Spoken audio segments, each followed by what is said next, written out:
Did you want to be in the video or? We're just post breakfast, so. Also, hey, everybody. Here we are. We took a really long break for several different reasons, but we did want to let you know that I am pregnant. And about very, very pregnant. In fact, 40 weeks and 1 day pregnant. Pretty pregnant on the pregnancy scale. Here we can, just for scale, here we go. There it is. Our little baby boy was due yesterday, which was February 28th. Excuse me. But anyway, we wanted to do kind of a quick update. First, to tell you our wonderful news that we're so excited that we're having a little baby boy. His name is Ryan Caleb. We've always liked the name Ryan, and then Caleb comes from the Bible.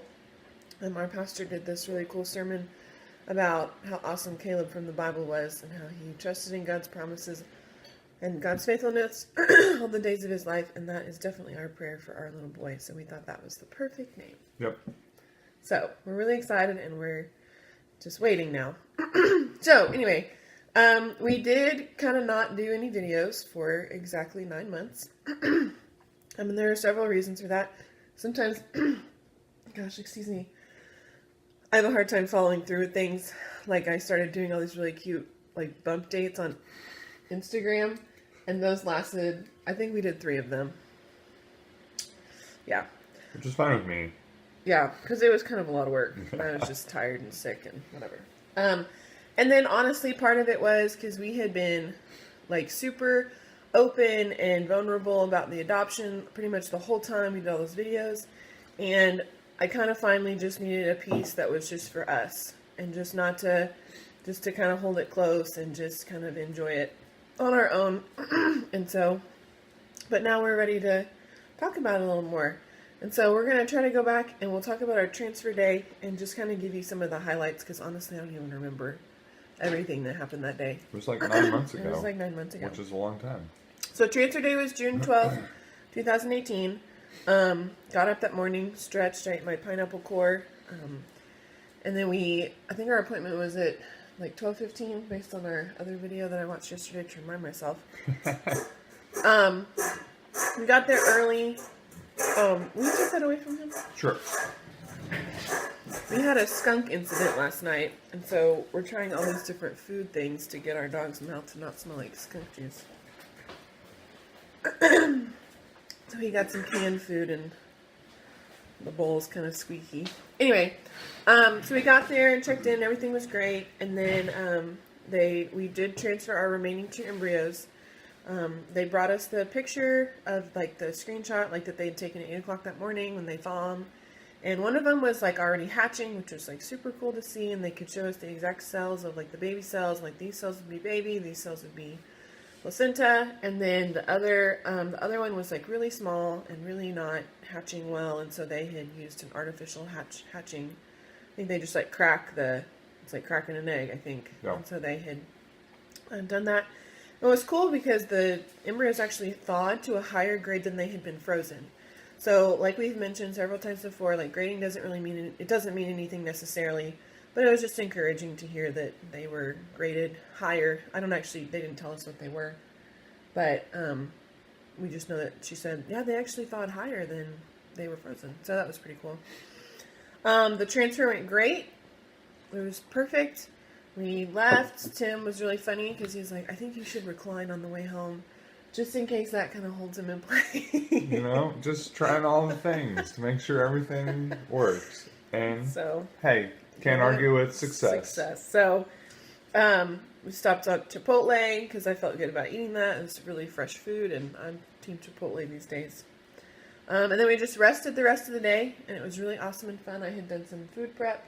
So we had plenty of food for the day, and we just watched our favorite funny TV show and just spent the day together. And overall, this time we felt a lot more positive and just a lot more hopeful with this transfer. I know I did. Yep. And then within a couple of days, I started feeling these, like, little flutters and kind of, like, crampy. I don't remember the exact sensation, but it was definitely, like, that I kind of knew that it had worked. I didn't want to like put all my like hope in that, but I really felt like it had worked because it felt like implantation symptoms, and so that was exciting.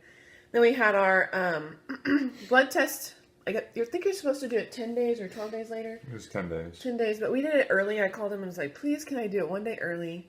Because it was supposed to be on a Friday. And so if they did it on Friday, we were going to have to wait until Monday to hear the results. And so I said, hey, please do it early so that I don't have to wait through the weekend. So I went and got my blood drawn on Thursday.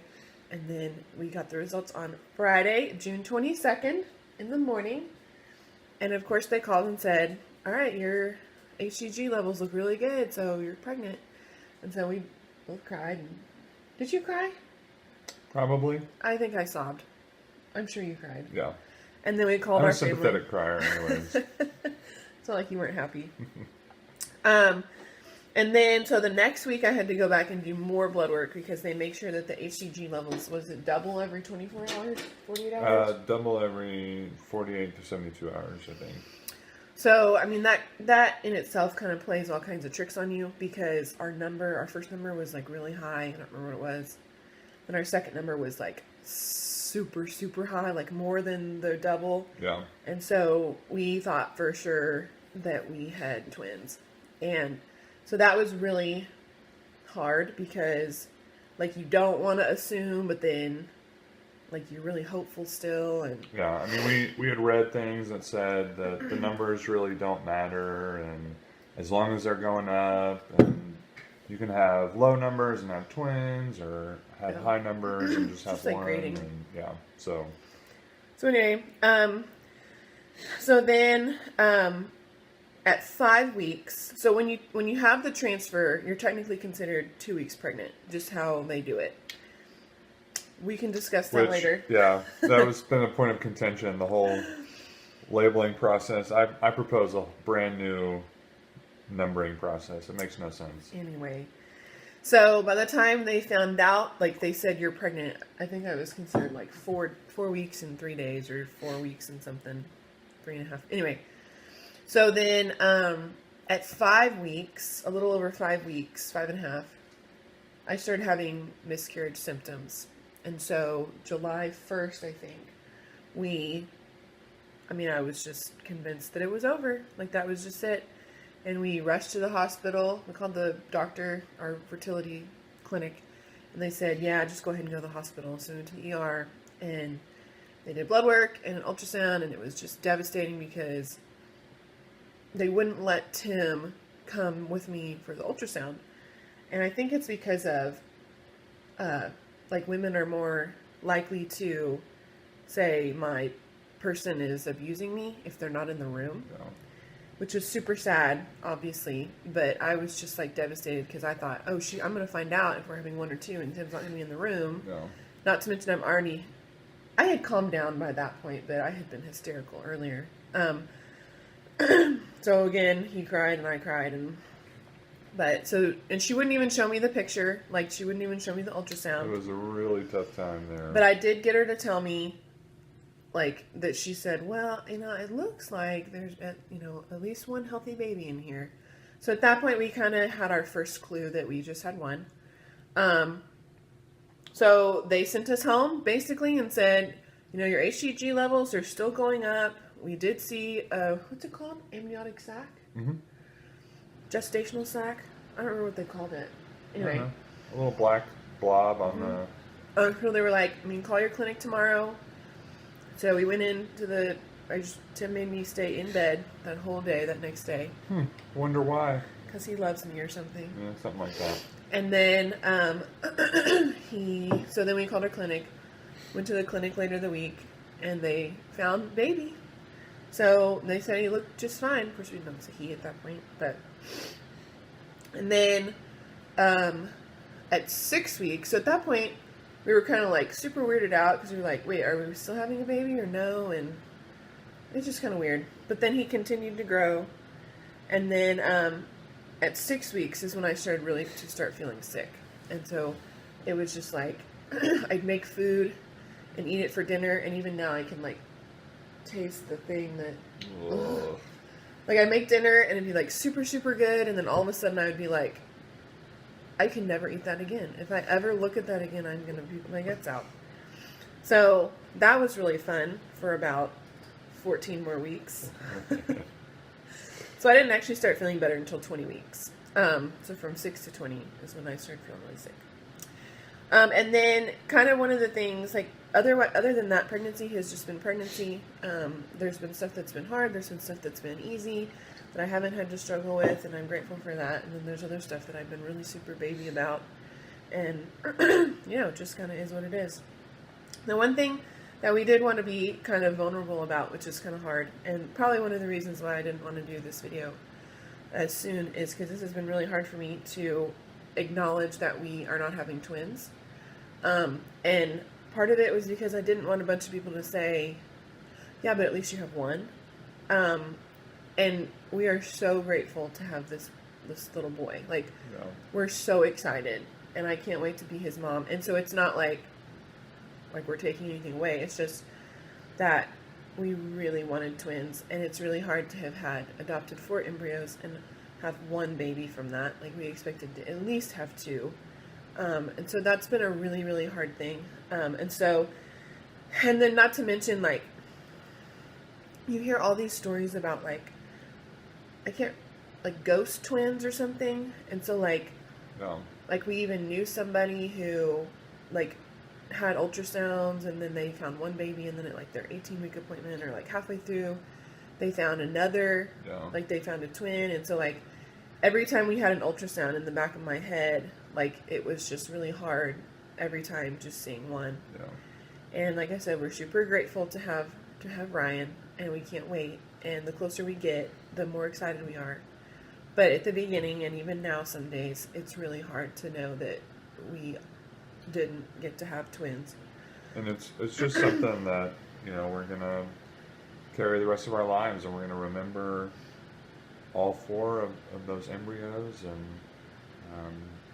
just be thankful for the fact that we get to be their parents, and just very thankful that someday we're going to get to see them again. That is the hope that we have, and we're clinging to that hope for sure. So just for anybody, like, we just want you to know, like, this has always been our goal, is to just tell you really what we feel, so that if you get to this point and you feel it, then you know that you're not alone in feeling what you feel. So at 20 weeks, that was kind of when we said, okay, this is when we're going to stop hoping, basically. Because that's our anatomy scan, and so, like, for sure we would know. So we had our 20-week anatomy scan, and everything looked great, and it was really fun, and honestly, like... Well, we didn't know what we wanted, or what if we wanted a boy or a girl, and then... That's not a good way to put that. Well, like, we didn't feel strongly either way. Like, yes. If we could pick which one. Yeah. That. And then, we found out during the 20-week ultrasound. I mean, instantly. And we were just like... She put the wand on my belly, and it was like, that's a boy. And we were just like, yeah, all right. And it's just boy. like this sense of just, like, relief, like, just washed, and I'm just, like, crying, and I expected to be super emotional, like, finding out, oh, it's not twins, but I was the opposite. I was super emotional, just, like, so relieved to find out we were having a little boy. Yeah, I think that was, like, one of the last big unknowns in the process. Yeah. Is it a boy or a girl? And it felt so great finding out and being super happy. Yeah. So it was really fun. And then they did this cool thing where you can buy a DVD and they record the sonogram for you. So we could go back and, like, watch the sonogram, and that's been really fun to watch, like, his movements and stuff. Yeah. So anyway, it's a boy, and then we have been so spoiled by all our friends and family that we've gotten to have 4 baby showers, just because we didn't grow up in the same neighborhood. So his parents' church family gave us a shower, and then our church family, and then my parents' church family, which is a church I grew up in, so I knew all these people.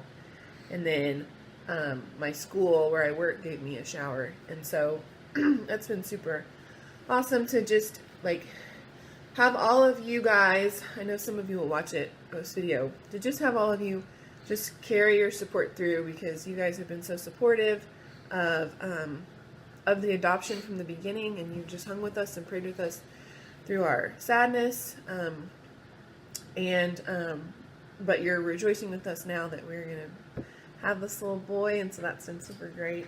Yeah. And then I did want to say one more thing, and I thought of it, and I just forgot. Oh, so at this point, it's March, and so we've gone through our 1 year, kind of our 1 year anniversary of our first failed transfer. And I did want to talk about that for just a second, and just say that that was hard. Because starting in like December was when I had kind of started posting all the updates about like, okay, we're getting ready, like we're doing our protocols and the injections and and like there was some stuff that was it was kind of hard, and it wasn't hard every single day, but there were just moments during that kind of December to January to February, kind of because our transfer was the 25th of January, yep. And then we found out the 6th of February. It's like those days were just kind of in my mind, and so that was a hard thing. Not to mention, and this is going to be a little political, but New York just passed the bill that you can abort a baby, murder your baby, till the 3rd trimester, the week of the anniversary of our transfer, and that just killed me, because it was just like we worked so hard to be pregnant, and they're just people who want to just throw away life. So that's whatever. Yeah. So it was really hard, but now here we are. Yesterday was our due date, and so today we're 40 weeks and 1 day, and so we'll go for testing next week just to make sure like everything looks great. He's very healthy. We're not worried about that, but it's just standard procedure.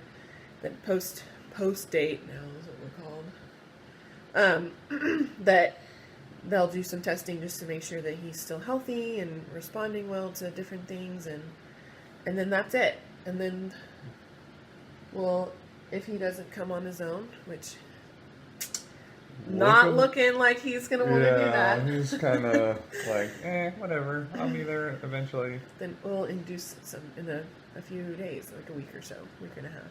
So yeah. We went through that all really fast, so be sure. I've loved getting your comments and questions, even over the last couple of weeks. You guys have been really great about letting us be part of your journey. And so if you have any specific questions, we would love to answer them.